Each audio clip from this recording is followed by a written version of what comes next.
Oi, meu nome é Marie e o nosso grupo vai falar sobre migrações associadas a fronteiras agrícolas no Brasil. As migrações ocorrem quando pessoas se deslocam de uma região para outra onde a agricultura está se desenvolvendo mais, como o Centro-Oeste e parte da Amazônia. Essas migrações ocorrem por diversos motivos: busca por terras mais baratas, incentivos do governo, mecanização do campo que causa desemprego em outras regiões e, é claro, busca por melhores condições de vida. Elas ajudam a expandir a produção agrícola, mas também causam desmatamento, pressão sobre o meio ambiente e disputa por terras. Olá, eu sou a Érica e agora eu vou falar um pouco sobre os exemplos históricos das migrações associadas às fronteiras agrícolas no Brasil. Eu vou falar um pouco sobre exemplos a longo prazo e alguns a curto prazo. Vou falar também um pouco sobre Mato Piba e as consequências de tudo isso.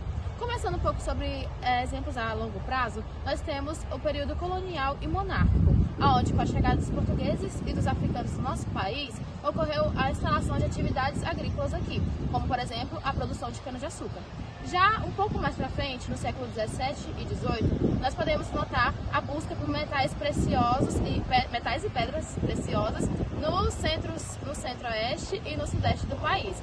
Agora, sobre exemplos de menor prazo, a curto prazo, temos o êxodo rural que ocorreu entre as décadas de 60 e as décadas de 80, onde ocorreu um grande fluxo migratório para o Mato Grosso e Tocantins, onde estava sendo muito impulsionada a busca por oportunidades de produção. Aí também temos as décadas de 70 e 80, onde fazendeiros do sul começaram a migrar mais aqui para o centro-oeste, para essa área, em busca de terras mais baratas e incentivos governamentais. Agora, falando um pouco sobre o Mato Piba, que é a região do Maranhão, do Tocantins, do Piauí e da Bahia, nós temos o grande fluxo de migrações que foram influenciados pelas terras que eram mais baratas do que no Centro-Sul. E essa grande migração se deu por conta também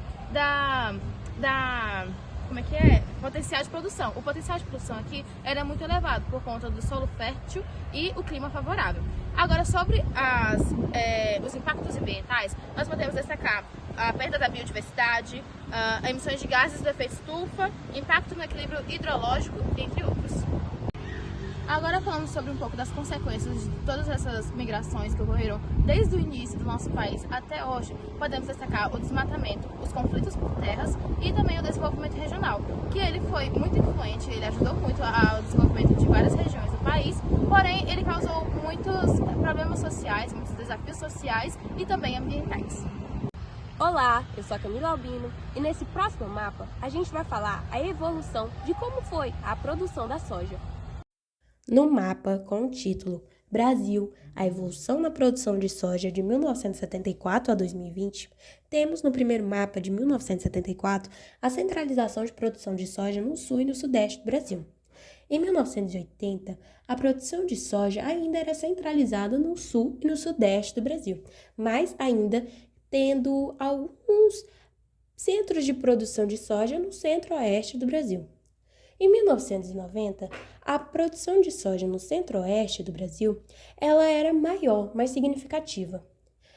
Em 2000, a produção de soja, principalmente no Mato Grosso, ela aumentou. E a produção de soja no Pará e Amazonas também ocorreu. Em 2010, a produção de soja no Sudeste, no Sul, no Centro-Oeste, no Norte e um pedacinho do Nordeste já era significativa. Já havia um grande aumento na produção de soja. Em 2020, a mais atual, a gente contém aqui dados onde conseguimos perceber que o Mato Grosso é o maior centro de produção de soja, onde, pela legenda, conseguimos perceber que esse vermelho, ele é um grande maior, ele aumenta mais a produção de soja, principalmente no Mato Grosso, e também no oeste da Bahia. E ocorre-se também a produção de soja na Roraima, no estado da Roraima, além de estados ainda do Sudeste, do Sul, do Centro-Oeste, do Norte e um pouquinho do Nordeste. Essa fonte é com a base do IBGE de 2017 e foi elaborada por William Menezes em 2021. Mas quais foram? O que impulsionou o aumento da soja nas outras regiões? Primeiramente, tem o aumento da demanda internacional. Segundo, temos o desenvolvimento urbano. Por isso que também a soja cresceu mais para o norte e para o nordeste e para o centro-oeste. Em terceiro, temos a Embrapa, que ela foi um dos principais papéis para que esse desenvolvimento ocorresse. Por exemplo, ela foi quem deu o desenvolvimento para os cultivos serem adaptados ao clima quente, por exemplo, aqui no Tocantins. O quarto fator é a Lei da Biossegurança, que foi decretada em 1995. Lá, eles podiam experimentar essa soja transgênica. E em quinto, a gente tem a atualização dessa lei, que foi decretada em 2005. Ela que permitiu o plantio e a comercialização dessa soja transgênica.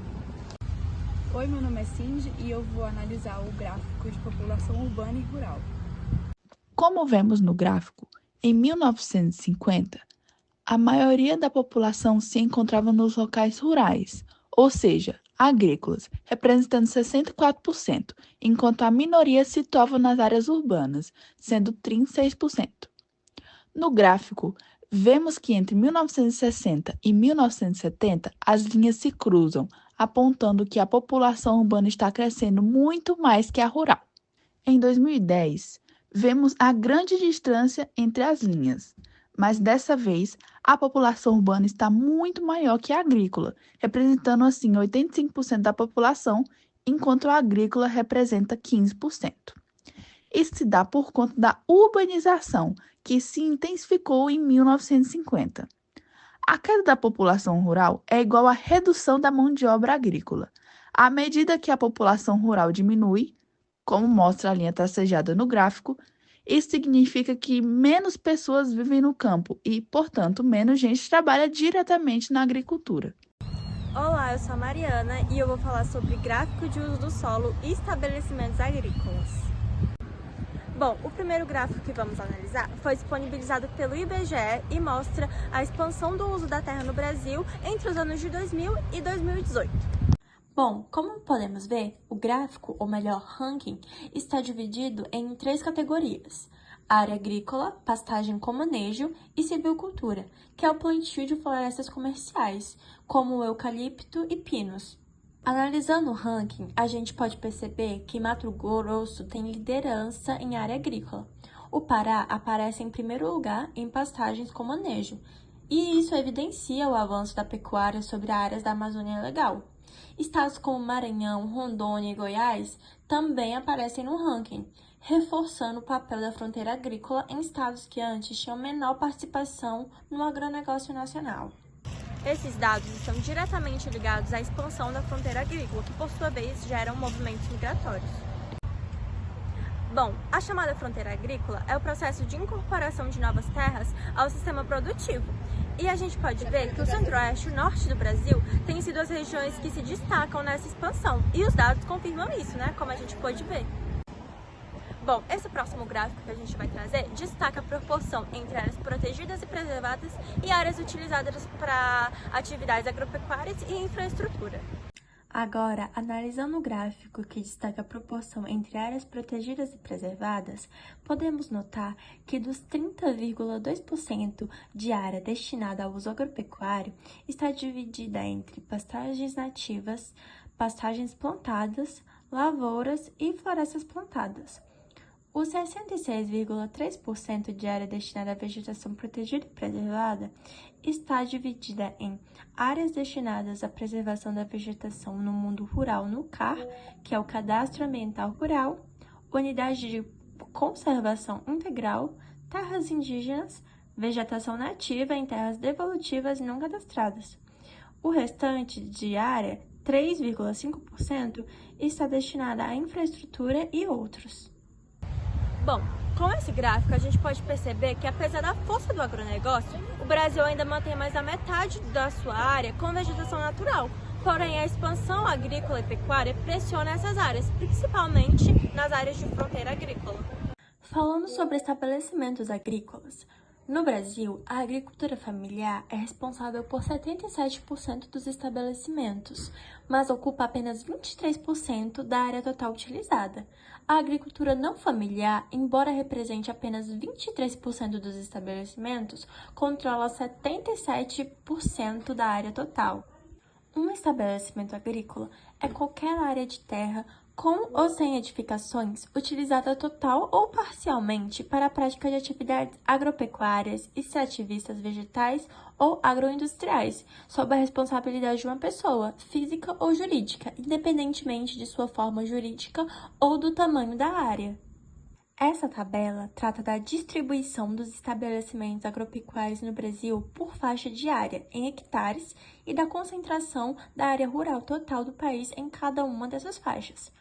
Nessa tabela, a gente pode notar a discrepância entre grupos de área de 2.500 hectares ou mais, que representam apenas 0,3% dos estabelecimentos agropecuários, e tem uma concentração do total da área rural do país de 30,4%, e entre os grupos de área de até 10 hectares, que possuem cerca de 47,8% do número de estabelecimentos agropecuários e representam apenas 2,3% da concentração do total da área rural do país.